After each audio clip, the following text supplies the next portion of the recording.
स्वागत है विद्यार्थी मित्रों। क्लास 12 में चैप्टर नंबर 2 में चैप्टर नंबर 3 में આપણે આજે પાર્ટ 2 તરફ જઈએ। તો ગઈકાલે આપણે વિદ્યુત પ્રવાહની વાત કરી હતી અને વિદ્યુત પ્રવાહમાં આપણે સૂત્ર તાર્યું હતું I = dq ના છેદમાં dt। એક જ સમયમાં પસાર થતા વિદ્યુત ભારના જથ્થાને વિદ્યુત પ્રવાહ કહેવાય છે। હવે આ સૂત્રની મદદથી હું તમને બે ત્રણ એક્ઝામ્પલ કરાવું એટલે આ સૂત્ર કયા જગ્યાએ ઉપયોગ કરવાનો તમને ખ્યાલ આવી છે। ધારો કે મારી પાસે એક ક્વેશ્ચન છે, એક્ઝામ્પલ નંબર ધારો કે હું 1 લઉં કે મને ક્યુ આપ્યો છે રકમમાં, ક્યુ = t² + 4t + 5 આવું મને રકમમાં આપી દીધું છે ક્યુની, અને મને કીધું છે કે t = 3 સેકન્ડે વિદ્યુત પ્રવાહ કેટલો હશે મારે ગોતવાનો છે। ક્યુની કિંમત આપી દીધી છે અને t = 3 સેકન્ડની વિદ્યુત પ્રવાહ કેટલો છે આપણે ગોતવો છે। તો અહીંયા આપણને સૂત્ર ખબર છે I = dq ના છેદમાં dt। તો d ના છેદમાં dt અને q ની કિંમત મૂકી દઈએ કેટલી છે આપણી પાસે t² + 4t + 5। ઓકે, હવે આનું આપણે વિકલન કરીએ, તો અહીં t² છે એનું વિકલન કેટલું થઈ જશે 2t, અહીંયા 4t છે એનું વિકલન કેટલું થઈ જશે 4 અને 5 છે અચળ છે એનું પદ 0 થઈ ગયું છે। તો અહીંયા આપણને I બરાબર કેટલા મળ્યા છે 2t + 4। હવે t બરાબર કેટલા મૂકવાના કીધા છે 3 સેકન્ડે વિદ્યુત પ્રવાહ જોઈએ છે। તો t બરાબર અહીંયા 3 મૂકી દઈએ, 3 દુ 6, 6 ને 4 10, તો I બરાબર કેટલો મળ્યો આપણને 10 એમ્પિયર। તો આવી રીતે આપણે વિદ્યુત પ્રવાહ પણ જાણી શકીએ છીએ કોઈ પણ સમય આગળ। હવે એક બીજી રીતનો પણ દાખલો જોઈ લઈએ। હવે ધારો કે એક્ઝામ્પલ હું 2 લઈ લઉં, એક્ઝામ્પલ નંબર 2, એમાં ધારો કે મને I બરાબર આપ્યા છે, I બરાબર મને આપ્યા છે t² + 1 t² + 1 અને મને 3 સેકન્ડમાં પસાર થતો t બરાબર 3 સેકન્ડમાં પસાર થતો વિદ્યુત ભાર ગોતવાનો। શું ગોતવાનું છે? વિદ્યુત ભાર। t બરાબર 3 સેકન્ડમાં પસાર થતો વિદ્યુત ભાર ગોતવાનો છે। વિદ્યુત ભાર કઈ રીતે ગોતવું? હવે આપણને પાછું જો આમાં આપણે કાલે પણ સૂત્ર લખાયું હતું કે સંકલનમાં dq = સંકલનમાં I × dt। ઓકે, dq નું સંકલન શું થાય? q થઈ જાય અને I × dt। હવે સંકલનમાં I × dt છે તો સંકલનમાં આપણે I ની કિંમત મૂકી દઈએ, કેટલી છે I ની કિંમત t² + 1 અને * dt। તો t² નું સંકલન કરીએ તો શું થાય? તો કે t ની 1 ઘાત વધે અને 1 ઘાત ક્યાં આવશે? છેદમાં આવશે, પ્લસ અહીંયા 1 છે 1 × dt અને dt નું સંકલન શું થઈ જાય? t। અને આપણને ખ્યાલ છે કેટલા 3 સેકન્ડમાં પસાર થતો વિદ્યુત ભાર ગોતવાનો છે, એટલે 0 થી 3 લિમિટ મૂકી દઈએ આપણે, 0 થી 3 લિમિટ મૂકવાની છે, 0 થી 3। તો ઉપર પહેલા 3 મૂકવાના, તો t બરાબર આપણે 3 મૂકીએ તો 3 નો ઘન થઈ જાય છેદમાં 3 +3 અને માઇનસ કરી અને આપણે નીચેની લિમિટ કેટલી છે 0 મૂકીએ, તો t ની જગ્યાએ 0 મૂકી દઈએ, અહીંયા t ની જગ્યાએ 0 મૂકો તો પદ કેટલો આવશે 0। તો આનું આપણે સોલ્યુશન કરીએ તો વિદ્યુત ભાર આપણને લગભગ મળશે કેટલો મળશે 12 કુલમ। કેટલો મળશે? 12 કુલમ। હવે હજી એક આપણે દાખલાનો ઉપયોગ કરી લઈએ। હવે ધારો કે આપણને પૂછવું હોય કે ઇલેક્ટ્રોનની સંખ્યા ગોતો, 3 સેકન્ડમાં પસાર થતા ઇલેક્ટ્રોનની સંખ્યા। તો ઇલેક્ટ્રોનની સંખ્યા જાણવી હોય તો આપણે સૂત્ર ખ્યાલ છે q બરાબર શું થાય? Ne। q બરાબર Ne। આપણે નંબર ઓફ ઇલેક્ટ્રોન જોઈએ તો n ને કરતા બનાવીએ, n બરાબર q ના છેદમાં e।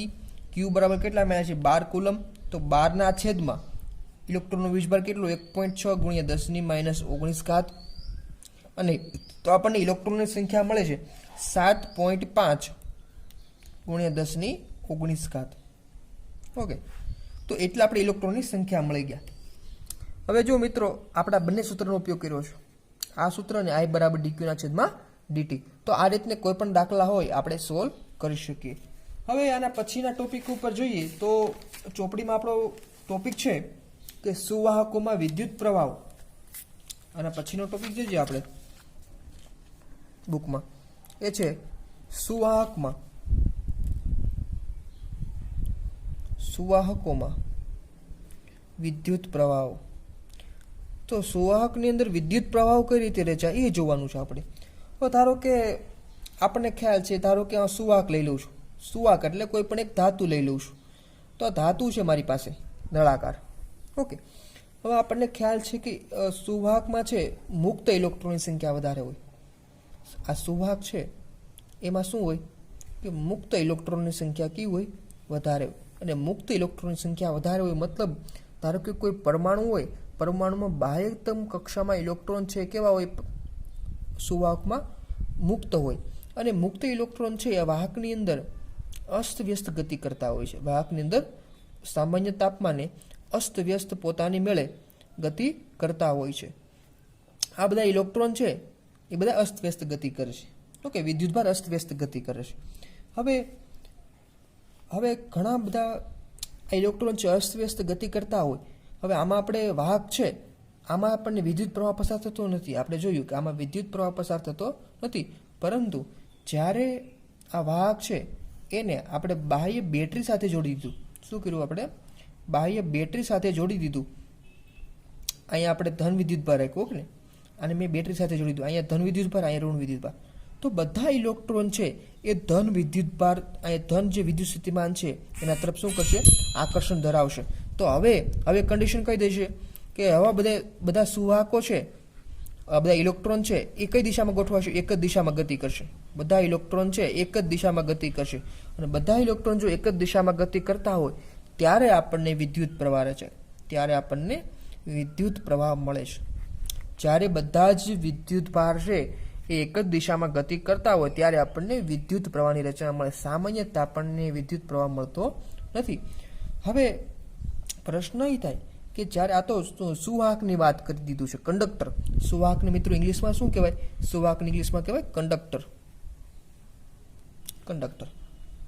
ઓકે, હવે સુવાહક છે, પછી અર્ધવાહક આવે ને બીજું શું આવે? અવાહક આવે.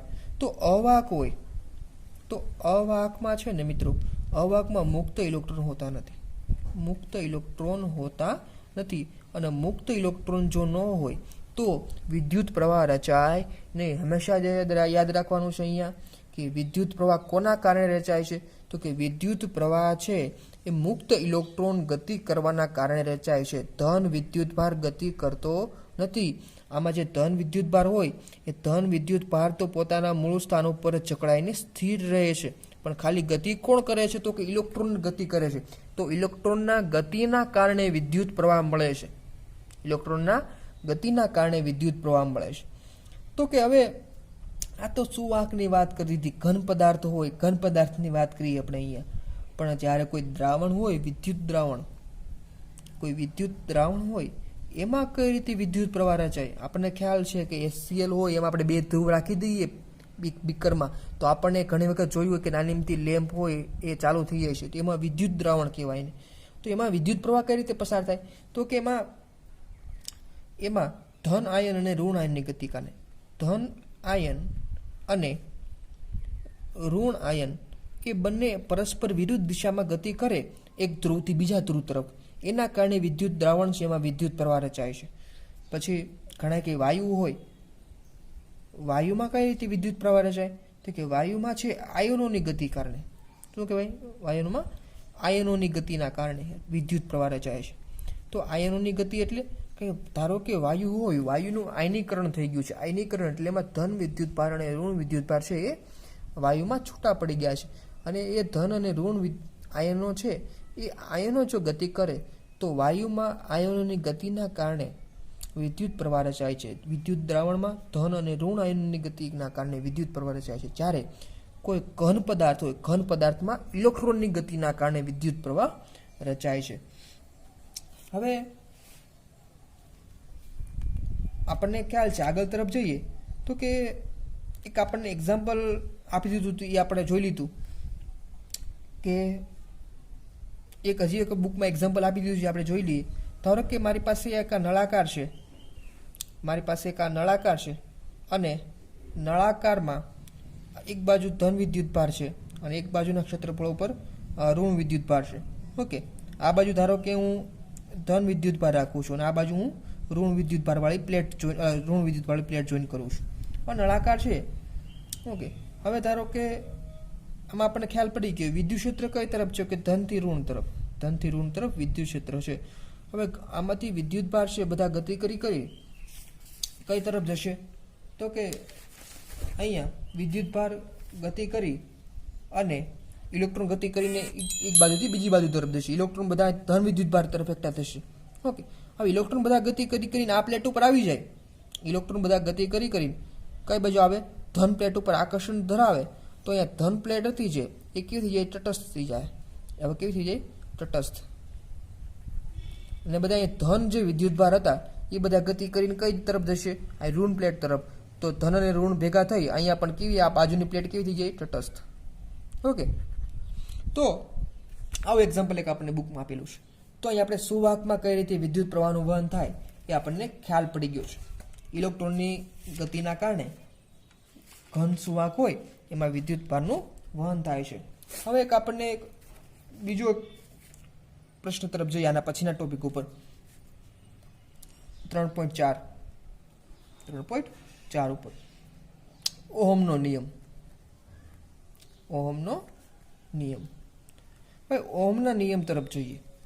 આપણને 10મા ધોરણમાં ખબર હોય ઓહમનો નિયમ, થોડુંક ભણી ગયા હોય થોડુંક એના વિશે, પણ અહીંયા થોડુંક આપણે વધારે ડિટેલમાં જોઈશું ઓહમનો નિયમ. તો કે 1828ની વાત છે. 1828ની વાત છે કે જર્મન ભૌતિક શાસ્ત્રી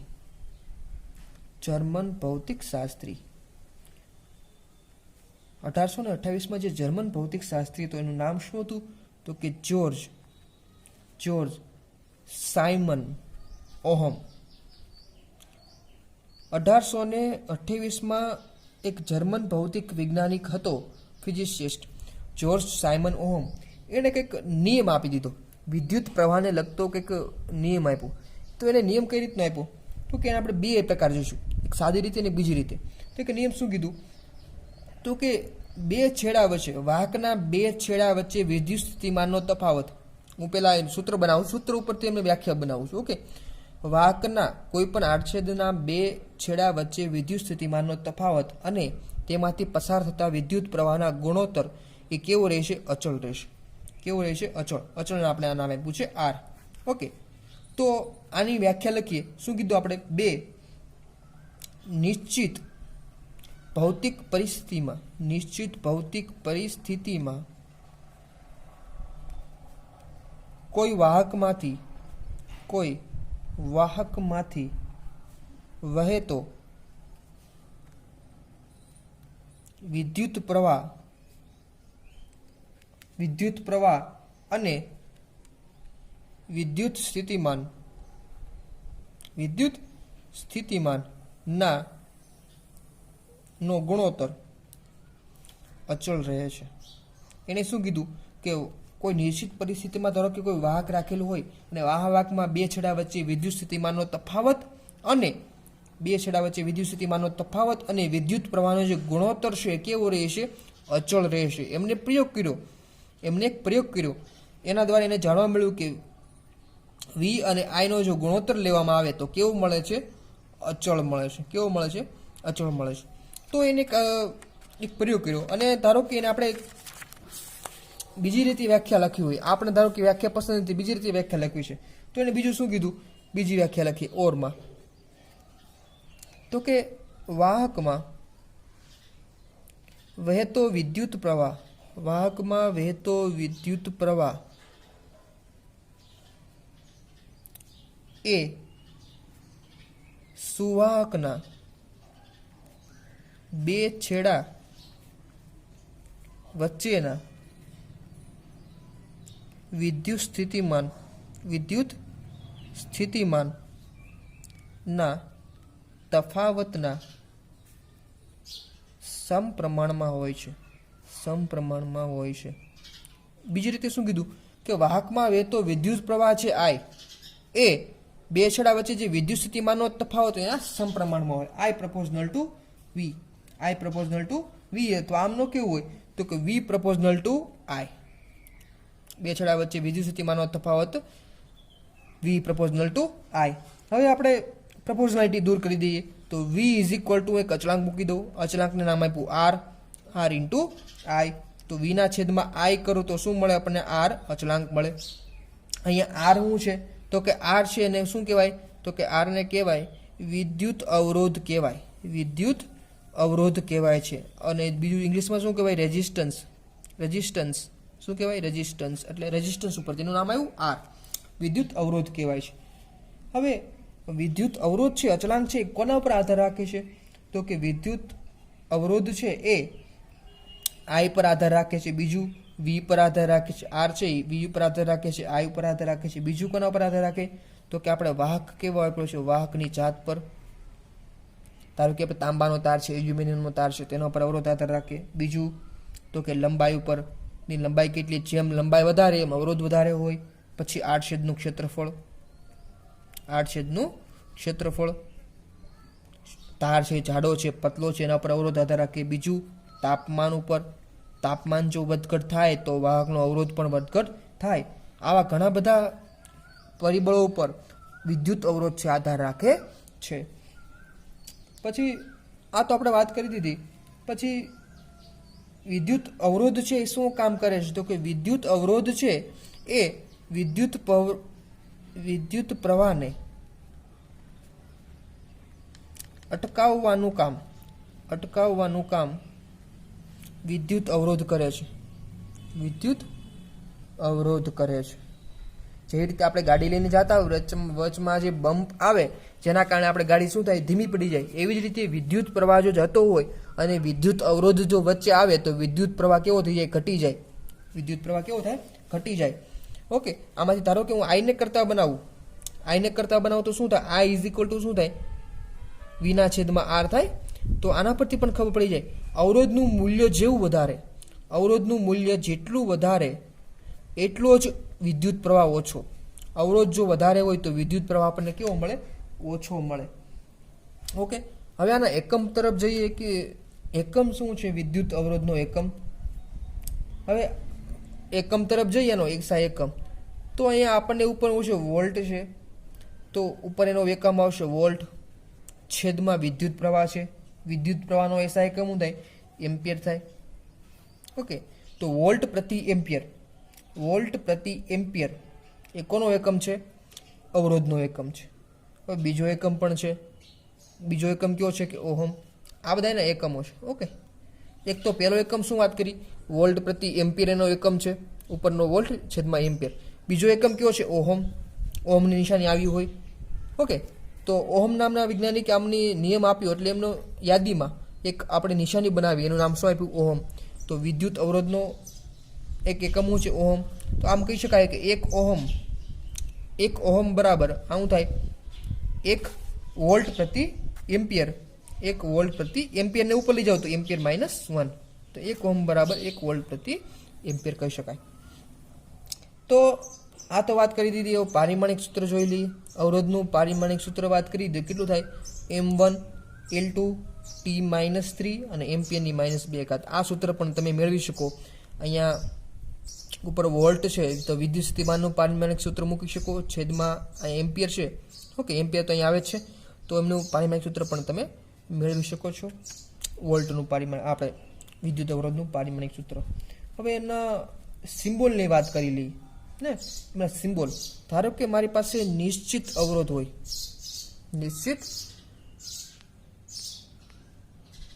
નિશ્ચિત અવરોધ હોય.